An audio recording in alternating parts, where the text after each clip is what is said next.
والسماء والطارق وما أدراك ما الطارق النجم الثاقب إن كل نفس لما عليها حافظ فلينظر الإنسان مما خلق من ماء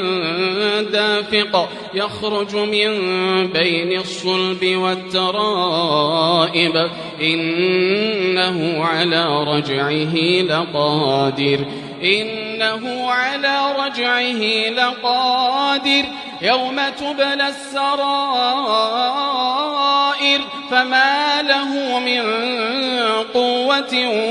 ولا ناصر والسماء ذات الرجع والأرض ذات الصدع إنه لقول فصل.